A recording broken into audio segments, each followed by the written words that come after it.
are these people? You ready for this story? Yeah, I Um, am actually. So, so I wanted to bring you on, Jose, because I know you've been doing some stuff around AOC a little bit that I've seen. Yeah. I'm sure you've seen this going around, this article from the New York Mag, particularly their intelligencer area. And we put the description to the article in chat. I suggest people actually read it all the way through. It's a bit wordy, so I chose some select parts. Um, but you know, I think they're important because I think it's this is New York Mag, who we know is not the best publication as far as where they align politically. They've come at plenty of our friends for takes similar to this about 2-3 years ago.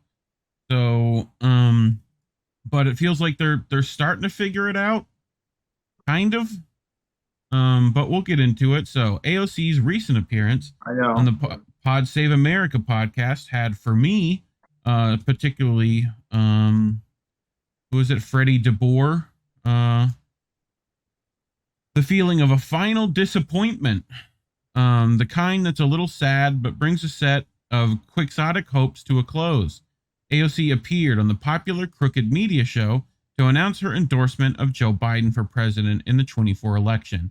To deliver that particular endorsement while appearing on that particular podcast where former Obama admin staffers defined the limits of acceptable left of center opinion. Great summary of PodSave. Was to send a very deliberate message. It was AOC's last kiss off to the radicals who had supported her, voted for her, donated to her campaign, and made her unusually famous in American politics, the beneficiary of a whole unique cult of personality that is now starting to come undone. An endorsement of a sitting president, after all, doesn't have to be a ceremonial affair.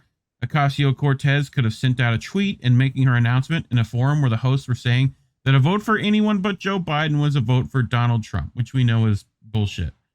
A distillation of the hollow "we're not Trump" message that Democrats have been loudly pushing for the past 7 years. AOC was putting a bow on a half-decade-long drift from radical outsider to establishment liberal. Since taking office in 2019, she has deferred to party leadership again and again on the issues that matter, even as she has made token gestures of resistance to solidify the illusion that she is a gadfly, and increasingly she seems stung by criticism from the left to the point where she appears ready to simply embrace her party and its politics with open arms.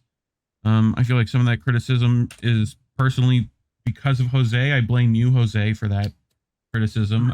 In 2021, with a publication of DSA, Ocasio-Cortez attacked left critics of the Biden admin on identitarian grounds. We really have to ask ourselves, what is the message that you are sending to your black and brown and undocumented members of your community, to your friends, when you say nothing has changed? This is a stark example of what socialist critics have accused Democrats of doing for years, that they forbid criticism and enforce loyalty to the party through vague accusations of racism and references to people of color and other marginalized groups. Yet during the very period in which she gave that interview, the Biden admin has been busily deporting tens of thousands of undocumented immigrants, almost all of them black and brown. The two images of AOC, right? The one, her weeping outside of the immigration camp, right? Before she won an election, dressed in white, she wails in protests of kids in cages, right? I remember that. Treatment of migrants at the border is indeed indefensible, right? The trouble lies in what didn't happen next. When Biden took office in 2020, American immigration policy did not meaningfully change. It did, Collin covered it, it went for the worse. So this is often chalked up to COVID-era restrictions, but those restrictions are long gone, and Democrats have not made significant changes to Trump's border policy. There are literally still kids in cages. So why isn't Ocasio-Cortez at the border again, protesting her country's president? Second image is her at the Met Gala, right? Where her Eat the Rich dress, a bit depressing, but not at all surprising to see the champion of the working class at an event in which celebrities wandered around unmasked while their many servants dutifully wore masks to prevent the spread of COVID. Politicians, even lefty politicians, go to fancy events and hobnob with the ruling class. It's a fact of life. But Ocasio-Cortez tried to have it both ways. She wore white again, this time a dress emblazoned with the words "Tax the Rich" in bright red, and this made her opportunity to rub shoulders with the 1%, a matter of direct hypocrisy. It's one thing to go to the party, it's another to blare out a message that you disapprove of the party while you're there. If there is a key to AOC's political persona, it lies between these two poles. The former betrays the fundamental moral corruption of partisanship. It compels people to care about political issues precisely to the degree that those issues are convenient for the party. Losing interest in our immoral immigration system after Biden's election is exactly the sort of thing that AOC's rabid fans once said she would never do. The latter not only sees AOC transport her from outside the gates to inside the most elite of venues, it also showcases AOC's increasingly half-hearted attempts to cover up her genuine predilections with the most superficial of symbolic acts, like appearing on plenty of magazines that Chris Smalls also appears on. What? I'm sorry, I'll continue. Take, for example, the chronic mistreatment of workers in our railway system that contributed to the derailment of subsequent air crisis in East Palestine. What did AOC do here? I forget. What did she do? She voted to forbid them from striking. I think that's what happened. Isn't that what happened? It's hard to imagine a clearer example of her overall political orientation. Right. The railroad workers, they tried to say, didn't they try to say she would, really imagine supporting what the workers wanted? She tried to play it off on them, and they responded, nope. Essentially, Railroad Workers United quickly clarified that this defense was an act of remarkable dishonesty. That's what they said. And she's more than willing to jump on board a labor issue, which we'll get to later tonight, when it suits her. Less surprising, but just as damning, has been Ocasio-Cortez's meek attitude towards Biden foreign policy, which is why Jose here is tonight. The Israeli occupation of Palestine is perhaps where AOC's positions have been most indefensible, more self-parodic. She has mixed at times impressive rhetoric with total inconsistency as a legislator on the campaign trail in 2018. You remember this talk about like her Iron Dome present vote? You remember that? Yeah, she cried, because Nancy Pelosi told her to switch her vote to present. Yeah. Oh, she cried. Oh, I'm so sorry. There's always the macro, and then there's the micro. So the macro situation is this: establishment Democrats and their liberal media mouthpieces expect total electoral loyalty from leftists while offering us little in return.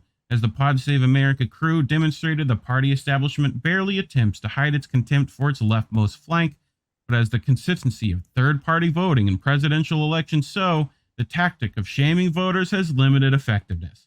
I don't think that Nader or Jill Stein cost the Democrats' presidential election. I think Al Gore and Hillary Clinton were terrible candidates who ran incompetent campaigns. But if you do think lefties voting third party determines the outcome of national elections, perhaps at some point you might actually consider giving those lefties something to vote for.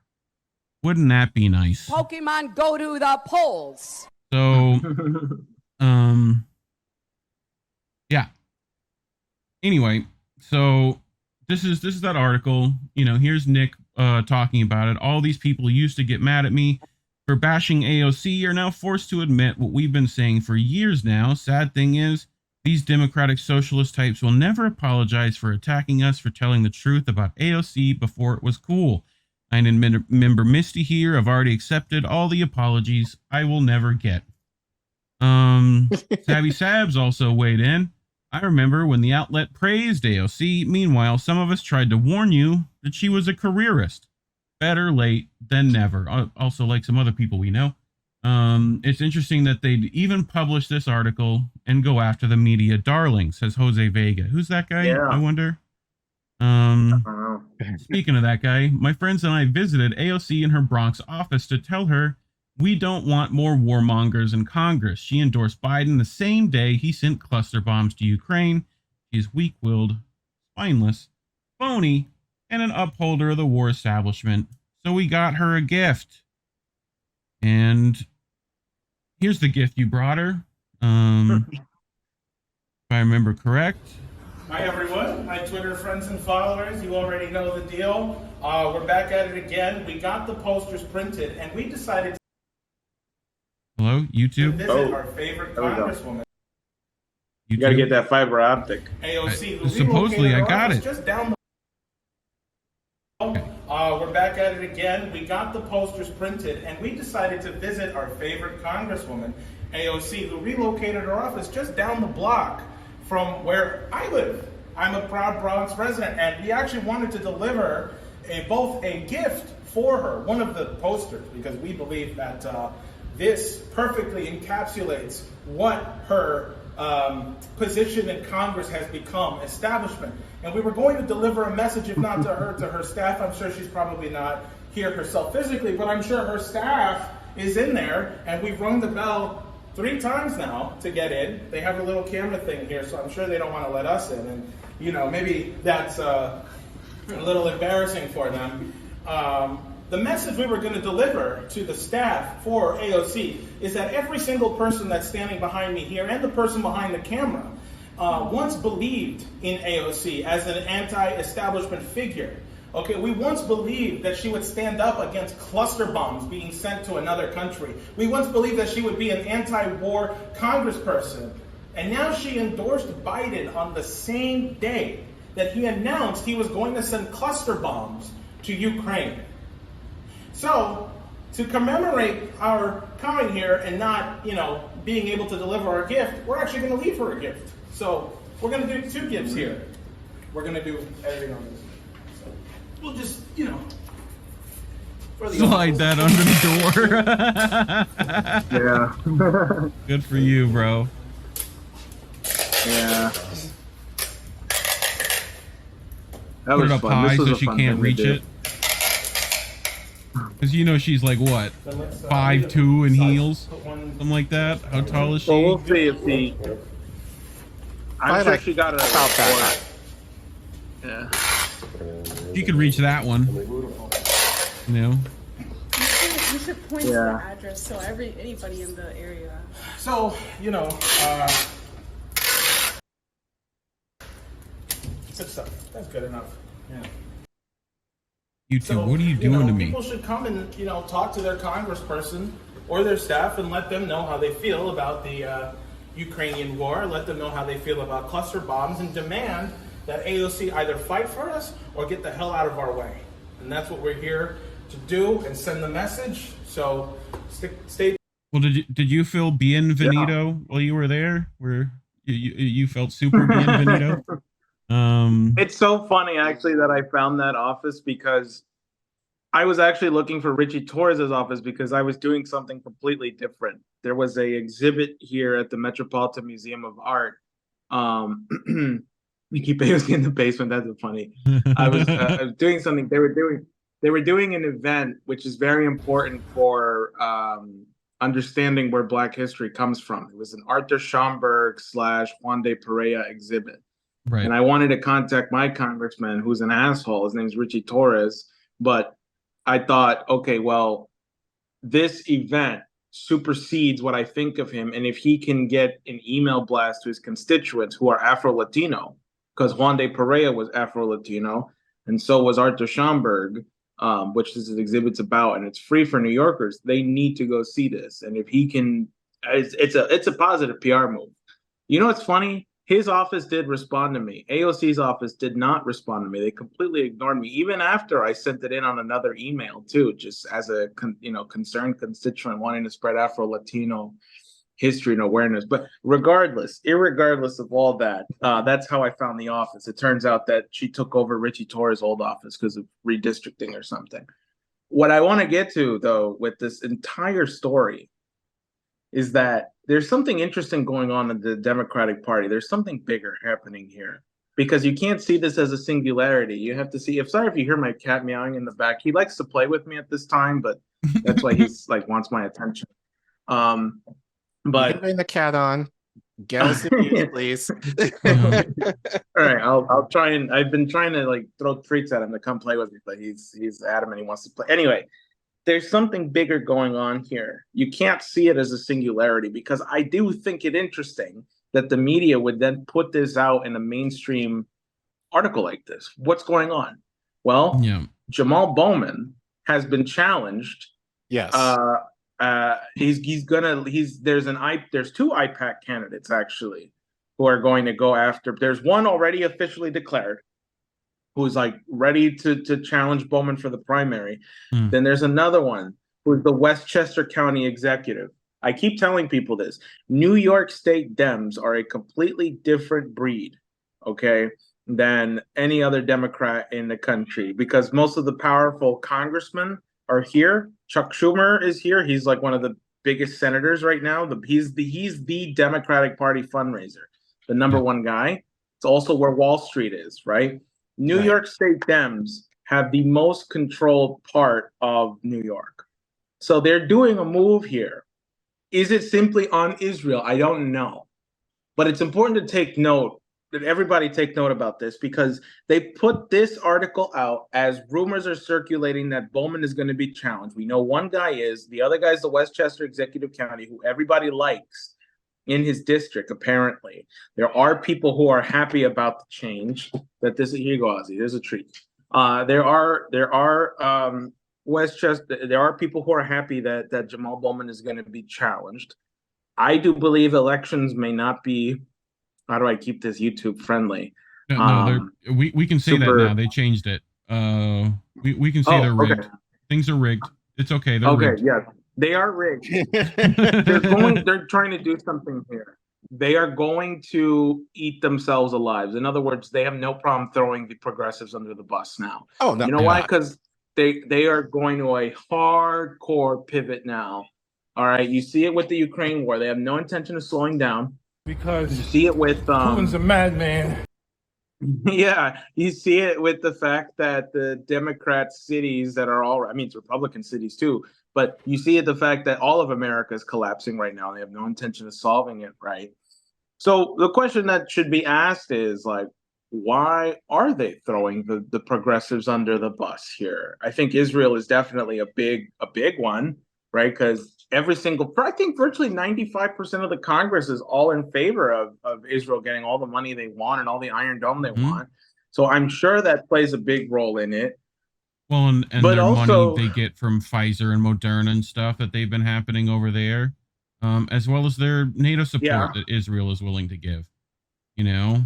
So, and they don't mind Israel bombing Syria. They're okay with that. That's a bonus, you know? So, yeah.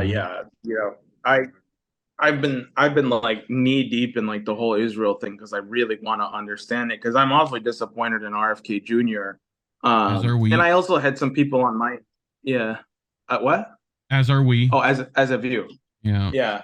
I had some guys on my show on Independent News Network who were actually pro-Israeli, and they were giving me points that I couldn't counter. And it made me understand what I actually don't know when it comes to Israel. So it wouldn't be right for me to say, well, you're wrong because, well, I don't know why you're wrong, but, you know. And so it taught me that I need to sharpen my axe more when it comes to understanding issues. And I actually appreciated them coming on because it taught me what other people actually think when it comes to being pro-Israeli. Like, you know. I'm just curious if you don't mind sharing, what did they tell you? Oh, sure. For example, the Golan Heights, which belongs to Syria, the Israelis actually occupy that. And it's technically an illegal occupation because it's not their territory. It's Syrian territory. And then they said, well, actually, the Golan Heights is in an elevated position just above the capital of Israel. And Hamas was shooting rockets into that location, where they were just going to, start vaporizing Israeli citizens. Iron Dome protection system that should keep them from Syrian rockets that we pay millions and millions of dollars for. Well, that's why they say that justifies the Iron Dome, and then it also says, it's a strategic position, and the Syrians didn't want to negotiate for there to not be rockets thrown into Israel, and that's what they said, and I didn't know how true that was or not true. I didn't know to what extent, you should it's not that I agree with it. It's just I just didn't know. You know what I'm saying? Bealey does pretty well with this stuff. She's living in Syria right now. I do believe. I think Damascus, to be specific, which has been getting bombed recently. But she's also done Palestine stuff forever, as well as Medhurst. Medhurst is a big Palestine supporter on this stuff. They're probably good to talk to. He's also Syrian as well. So. Vanessa wrote a story not that recently that we covered about them poisoning the water of Palestinian towns and oh my God. Yeah, dude, there's a whole the Nakba is a genocidal thing in general. Like literally, you know? So it's kind of Jesus. It gets a little iffy with stuff. But they literally poison the water supply of particular places. You know? That they said that. They complained about it because like but yeah. Anyway, you got something to add, Collin? Whoa.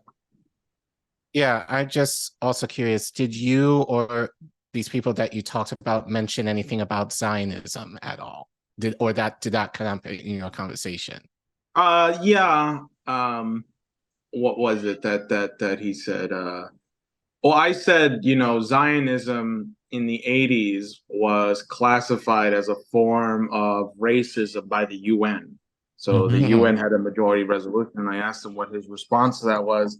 And he said something like, well, you know, how do you define Zionism? Do you define Zionism by, you know, converting people to Jews? Because that's not what the Israelis want. It's that they just want, you know, to live in peace and harmony, and that it's the Palestinian. Here's what he said that kind of bothered me, and this is something I should have challenged. He said that if the Palestinians put their weapons down, there would be peace in the Middle East and nothing would happen. If the Israelis put their weapons, but he said if the Israelis put their weapons down, the Palestinians are just going to be bloodthirsty and murder every Israeli. So they can't put down their weapons. Like, I didn't challenge the guy. I mean, people can watch it. I mean, where have we heard that before?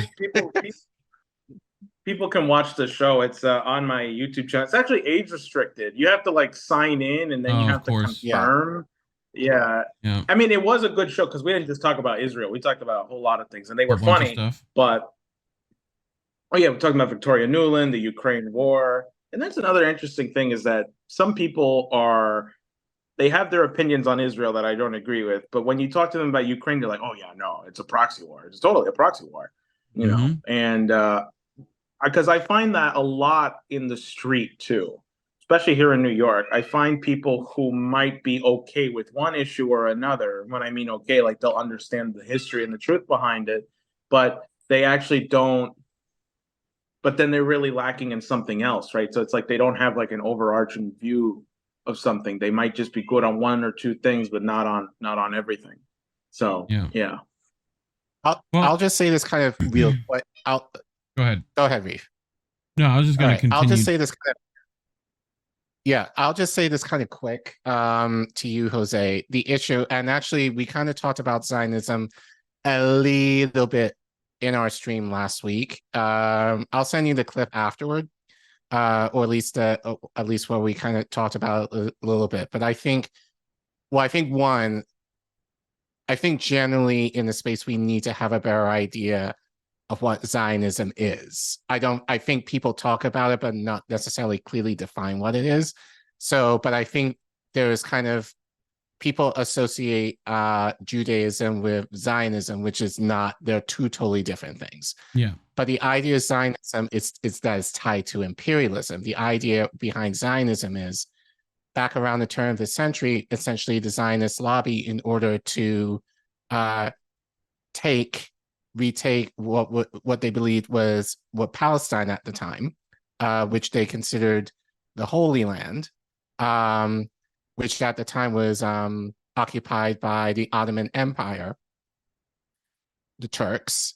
They wanted that land back. So they appealed to the British, who at the time was the world empire at the time. They appealed to the British government to essentially overtake Israel.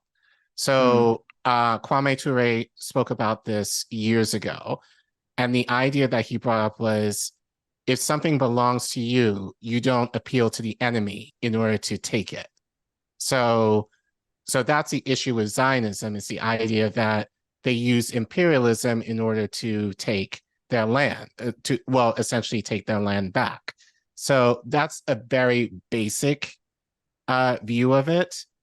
And I've said this just in terms of me, and this is a problem that I have with RFK. There have been a lot of people who have mentioned this to him, I'm fairly certain. And the fact that he's kind of doubled down on his hardcore in light of what people have told him regarding the Israel-Palestine conflict in order unconditional support. Like, I don't know how you can go more than that. And yet AIPAC is still going to come after him, just like they're doing with Jamal Bowman right now, even though Jamal Bowman is given everything they could ever want. So it's the idea for me, that is a huge red flag to me in terms of, well, if they're going to basically bitch you out over that issue, then how easy would it be for them for another lobby or a certain corporation, assuming he was president, if they want something to basically shame him for him in order to do it? That's kind of like my stance on that. You know, I was at that meeting last night he had with Rabbi Shmuley. And it was funny because one of the guys asked him, like, you know, Mr. RFK, I'm with you on the Ukrainian war and the proxy war and the stuff you're talking about with your uncle. That's all cool. But how can you support the Israeli lobby, man? They're the pro-war lobby, man. It's no different than the military-industrial complex. Do you support them because you're afraid of being called an anti-Semite? And then RFK Jr. is just looking there stone-faced and says, no. And it looked like he was going to say more.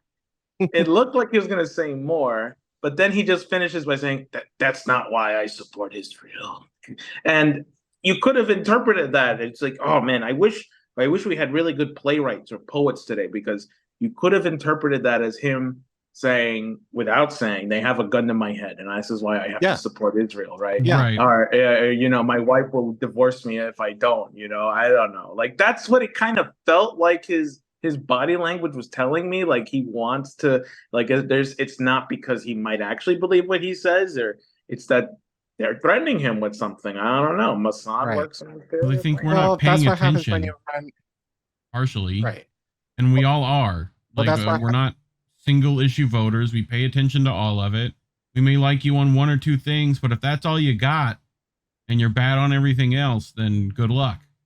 You know, as well as his takes on, you know, what did he say? I tweeted it out earlier. The you know, I'm sure there's some good a majority of the people at the CIA are good, patriotic, blah blah blah blah blah blah blah. It's like, I'm like, all right, my daughter-in-law was a member that she's real brave, and like, okay, you know, it just seems crazy. It seems like this lady 2.0, you know, in some there we respects. go. Now we're back to AOC. Yeah, I remember why I brought up Israel now. It was because my point to wrap up my point about AOC is that there's a concerted effort right now to go after the squad and throw them under the bus. It makes me wonder, because these guys are heavily surveilled. Like, we know for a fact their text messages are being read. Everything's happening to them, you know.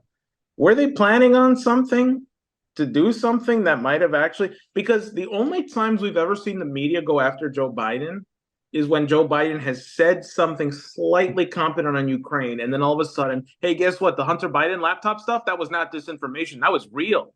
It was all real. Yeah, man. Hunter Biden's cock out there. It's all real. This is the president's son. All of a sudden, Biden's like, anyway, we need to give Ukraine tons of more money. You know, like, we only see the mainstream press speak out against the establishment when the person in the establishment is about to or is doing something that threatens the establishment in one way or another. So I'm just curious, what was the squad planning on doing? Because they voted no on the cluster bombs thing. They voted with Marjorie Taylor Greene, and it wasn't much of a vote because they knew it was more symbolic, which I wish they would be more vocal about this. But were they planning on something? Is that why this is coming out? Is this Or a are they threat? just weak bastards who have just Who've basically capitulated, capitulated. and they never Yep.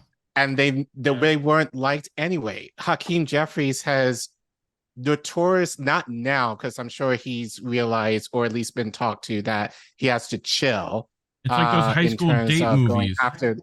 They've been sitting there But- trying to get at the cool kids table forever, and they end up showing up to the party and they get pranked and laughed at. You know, it's that kind of stuff, you know. So To me, it's the idea of thinking that the squad at this point in their careers are planning something to kind of to jeopardize, you know, their positions in power. Yeah. I don't think so. You're probably right. I boy just can feel dream. like, you know, like I think it's just the idea of them being there. They never were liked to begin with.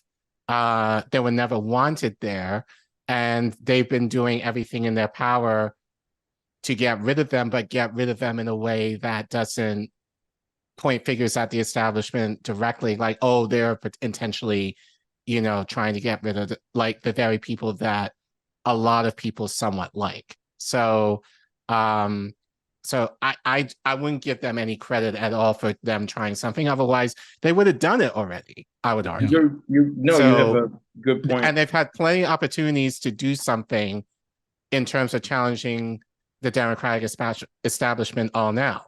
Like, they might now, because with the threat of Trump, you know, that, you know, they'll start talking progressive again. But that's just more virtualistic thing at this point. So I think back to when AOC said, well, we like being in the minority because then we can fight harder, you know, for things we want.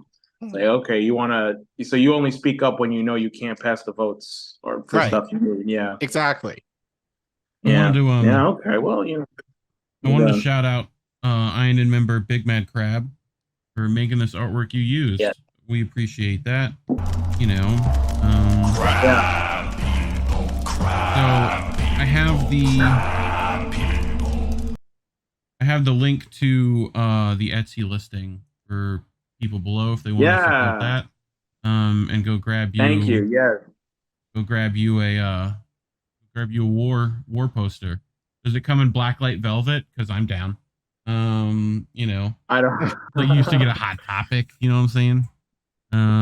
That's what you should do one of these days. I'll make Jose. a custom one for you. You should go find like the poster section at like one of these places, like at Hot Topic or whatever, and just replace it with all crazy anti-war stuff. I'd be down for that. Just have people like, this poster is amazing. Like, you know, just flip it through them. I'm trying. I keep feeding ideas to Greg, and he needs to hurry up and make some more. I agree. Yeah, man. Crab, you heard that? Get to it. you had some good stuff out there. You know, what is that? The Lego store? You got that out in front of? No, that's Was just it a Times store in Square? the Bronx. The one on the left is in her office. The one on the right was just like some store in the Bronx that we were posting stuff at. So, well, that's in her district. Yeah. Good for you. I'm sorry they didn't let you in and give you a couple of donuts and some coffee, like I'm sure they do the local cop that makes the rounds. But you know, whatever. Next time, right? I hope that that article that came out. What can you really do? You know, do you think this will turn her loyal base against her, or will it start like waking people up? Well, That's what I'm some genuinely people that curious about. I saw on Twitter already that people were like attacking this writer, you know, and saying it's all just Met Gala bad and whatever. And someone was like, well, actually, no, it actually called out real policy decisions and, you know, her support for Iron Dome. And when she like, you know, and pretty much the article went on to say that the reason why people haven't made these questions is because it then would lead them to question other pariahs like Bernie Sanders or whatever, that these are all symbolic gestures that they get ever, right? You know, so versus actual when they actually have the the power to do something, whenever that comes up, they squander it and they throw it away. And they might have one that might symbolically vote yes on it. If you're going to make all these symbolic votes, be consistent. If your votes don't matter, full send. Like, Yeah, on right. any of Yeah, it. go all in. Right. Like, you know, if you're going to try to give us lip service, do that. You know, At instead least of be like trying to Claire Daly yeah.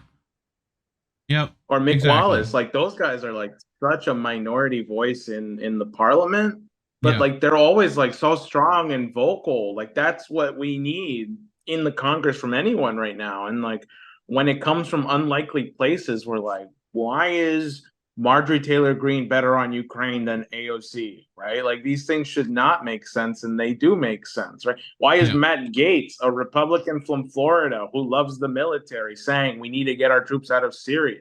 Why is he bringing those bills in and not the squad? Like this is something the squad should be all over. And partially because they Right? understand that if you have to oppose the other party, right? And usually they don't. Most of the time, both Yeah. parties are in lockstep. So that's why you see Ron DeSantis do things like culture war stuff. That's why you see, you know, it's nothing on economics or ending wars or making sure people get fed, clothed, housed. None of those things are on the party because that's not what they want, because it doesn't make their donors any money. So, you know, as long as they make their donors money, that's what they're doing. Everything else is theater.